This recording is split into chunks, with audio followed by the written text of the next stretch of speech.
Here we are, on this fine spring day, coming together with all of my battle brothers in the Maison de Guerre, and we are going to be fighting the Battle of Landshut. Just a little quick history on the Battle of Landshut. It's a very, very small battle. It was over by noon in history. It happened on April 21st, 1809, which from this date, 215 years ago. So we're here kind of commemorating it. I don't want to say celebrating it, but we're commemorating it. And so we're all excited. We've played this scenario one time before, and here we are almost a year later playing it again. So what we have here is you have the Landshut River, is that right? You got a river that separates Bavaria from Austria. And you have the town of Landshut, which is a little agricultural town. Most of the city will be to the south of here. By the way, this is north, this is south. Most of the city would be south here. This is the outskirts of the town. And so in history, what happened is a little over, almost 2 weeks ago, the Bavarians were occupying this area, and Austria decided to come into the war, and they ran the Bavarians out. Bavarians were humiliated by the defeat because they had a strong position guarding these bridges. So, of course, Napoleon, who was, Bavaria was a client state of France at the time, said, no problem, we'll come to your aid. We're happy to go to war against Austria, even though they were in a war with Prussia at the time as well, and other groups. So what ended up happening was Napoleon came in on this road with an army, and that's part of the scenario. And then there was already, I believe it was Messina, was already right here getting ready to assault the town. And then you had the Bavarians were backing him up. And that's how the scenario was reflected. On the other side, you had the Austrian rear guard who were completely taken by surprise that Napoleon was entering this fight and was coming at them so strong and aggressively. So he assigned a rear guard with the orders to hold this area, and if they are pressed too hard, they have to burn that bridge right over here. This bridge right here was an agricultural bridge, and they didn't think it would be strong enough to hold troops going across it, so they didn't pay too much attention to it. So the idea is that the Austrian rear guard is right here. There is also an Austrian division that is caught on the north side of the river who are coming up this road, and they are taking with them the Austrian supply wagon. Now the Bavarians were chomping at the bit to get a hold of that. They really, really wanted it to give a punch in the face, a black eye to the Austrians.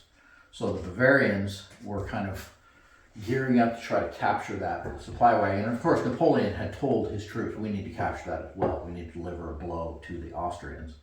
So you have an Austrian division coming in on that road with the intent, designed to get across this bridge and get into Landshut and safely get the supply wagon out while the rear guard holds. Now, in history, it was about 70,000 French and Bavarian troops against about half of that, about 35,000 Austrian troops that were here. So in our battle, we're reflecting it by it's 300 points of Austrian rear guard, 300 point Austrian division, 300 point French, 300 points French, 300 points Bavarian. So it's about 900 points versus 600 points, except the Austrians are dug in.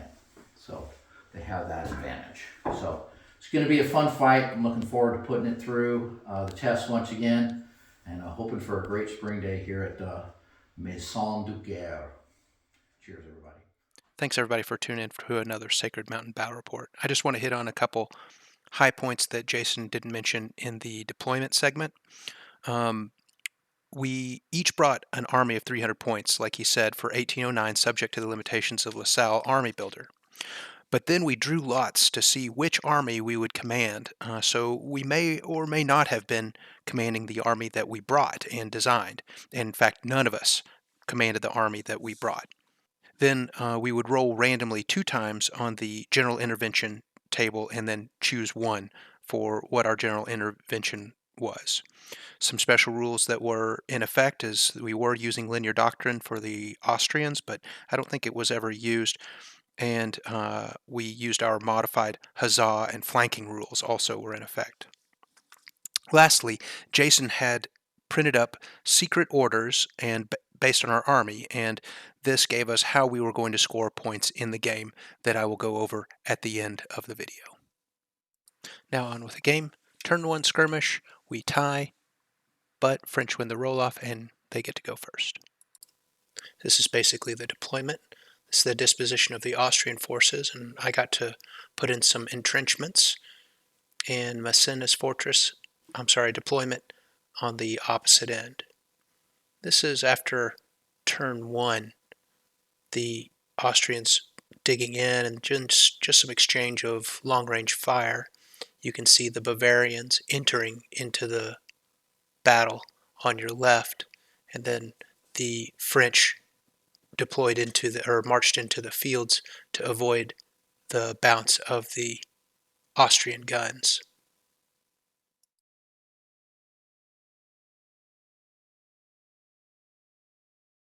Turn 2 skirmish clearly reflects French superiority at this point. Well, Messina seized the initiative early on in turn 2, and they were able to make a pretty quick advance through those fields.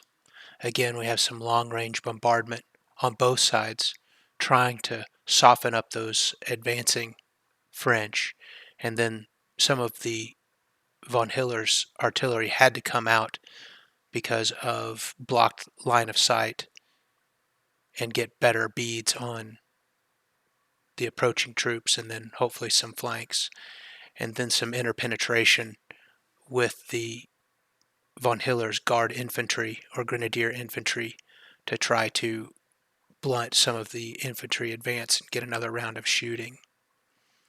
Also coming out of the earthworks and to support the flank a little bit on von Hiller's left.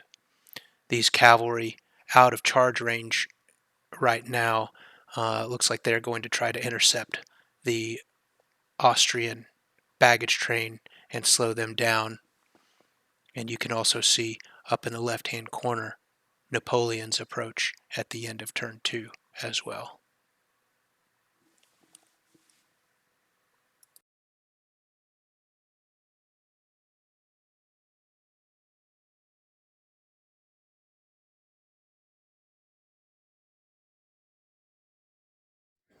Turn 3 skirmish. Again, a tie. Tie again? Yeah. Roll something else.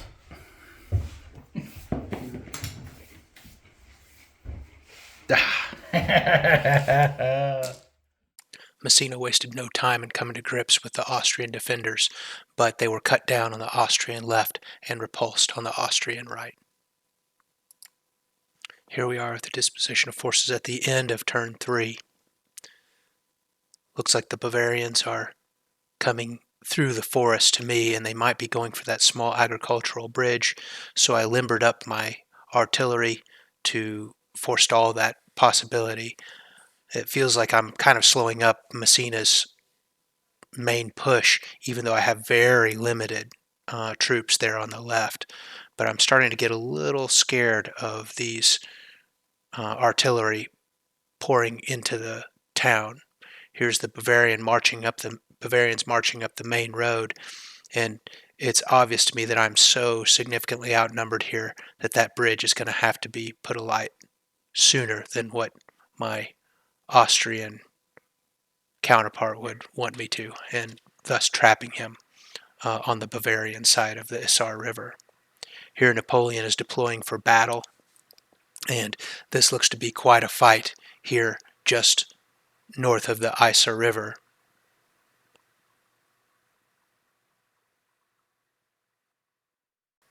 And unfortunately, my Austrian friend trying to do everything he can to hold on to that baggage train.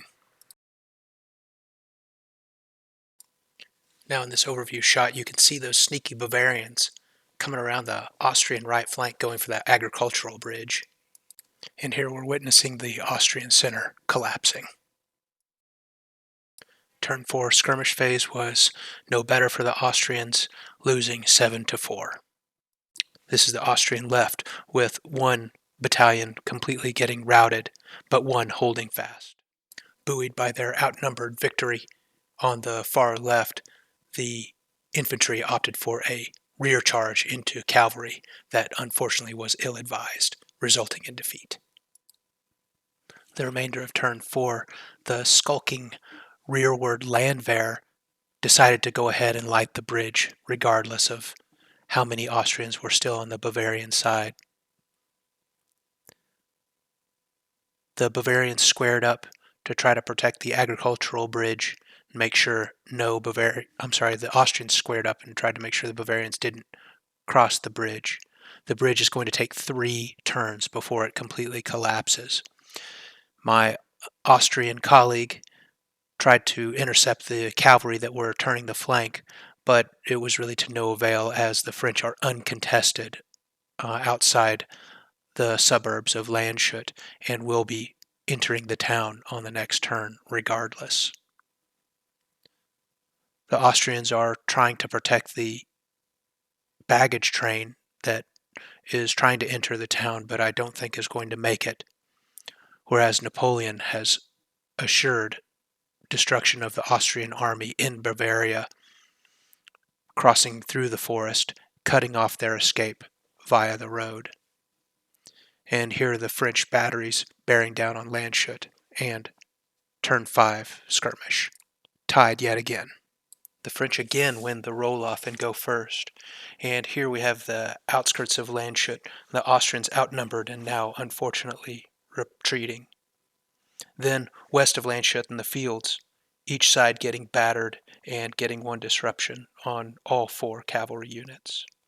Then just in the western outskirts of Landshut, a Austrian grenadier unit was able to destroy an assaulting French unit.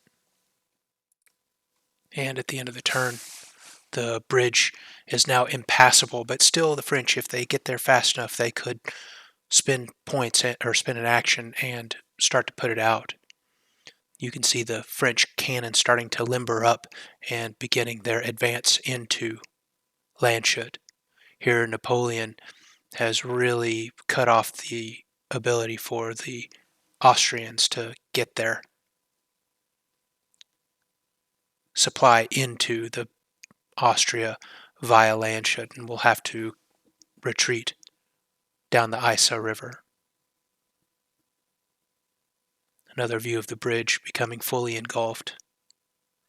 And now we're going to have to engage in house-to-house fighting in Landshut itself. You can see that's a long road for the Austrians to get into Landshut, and then they'll have to fight through all the Massina's troops. This is an end-of-turn overview with the flags roughly representing the amount of troops left on each side. Turn 6, the Austrians finally win skirmish at 11-9, awarding themselves 1 extra momentum, but I'm afraid it's too little, too late. And now it's street-to-street fighting in Landshut itself, just in the outskirts on the Bavarian side. You can see the French assaulting a battery that was located in the town square, and then 2 French units hitting a single Austrian unit. This Austrian unit was able to valiantly defend the western approach, but they are soon surrounded and will be destroyed. By this point in the game, I'd basically done all I could. My army was destroyed. I had successfully destroyed the main crossing of the Isar River that would allow Napoleon access to Austria. Unfortunately, I left a substantial portion and my main baggage train on the Bavarian side of the river to be pillaged and ultimately ransomed by Napoleon and his Bavarian puppet state. Now, I don't know if you recall at the beginning of the video that there were actually 2 bridges, and recall what Jason said about the bridge. This bridge right here was an agricultural bridge, and they didn't think it would be strong enough to hold troops going across it, so they didn't pay too much attention to it. Agricultural bridge or no, the Austrians were trapped and they were desperate to escape the oncoming Bavarians and French. Fast forward to now. Explain what's happening here. All right, so you are crossing a rickety agricultural bridge with a battalion of about 500 men. So here's what happens rules-wise. When you get on the bridge, you stop your movement, you roll a single dice. If you roll a 1, the bridge collapses, men fall in the river, but the bridge is destroyed. Well, I guess I'm kind of hoping that the bridge will die. I'm sure your 500 men aren't.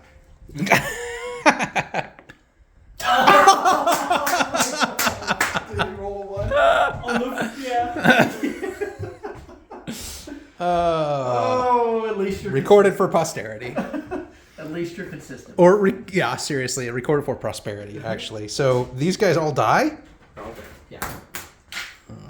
All 500. but Austria is saved. Is saved? Yeah. Yeah. Vienna Doesn't is no make longer sense. part. Guys in the town that aren't very happy anymore.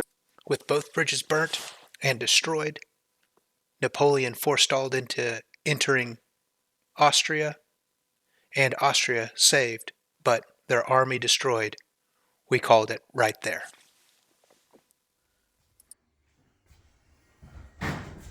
Byron, what's your MVP? What's my MVP? MVP of the game. To win, I need to control the. No, what's your MVP? Your most valuable unit. Probably the cavalry unit that's still left in the front there in green These guys. dress. Or green They, jacket. they caused me lots of problems.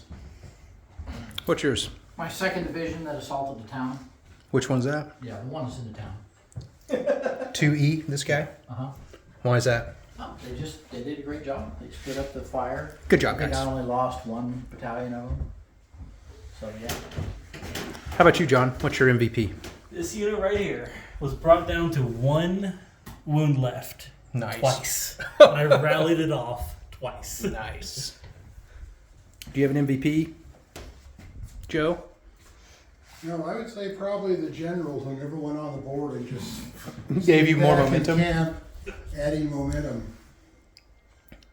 I do have to roll for my general here that may not get off the battlefield, so I guess I should do that. I would have to roll for mine. What does the general die? Well, if he's close to you. Oh, Did he roll a 1? Did he really? You just want to pick up the pieces, don't you? General's dead. Can't believe it. Okay, all right. And you How do you do it? I don't know. All right, just for fun, I'll roll mine because mine's too close to the battle here. Too. Okay. See, I'm fine. try one of these dice just to see. Yep. Must be the dice. Similar to the actual Battle of Landshut, the French end up ransacking the Austrian supply wagons and taking the city as well. Depicted is a painting by Louis Hersant called The Passage of the Bridge at Landshut, and this is on display in Versailles and was painted in 1810. The final scores are listed here, and I hope you enjoyed the battle report, and I hope to see you again soon. And thanks for tuning in.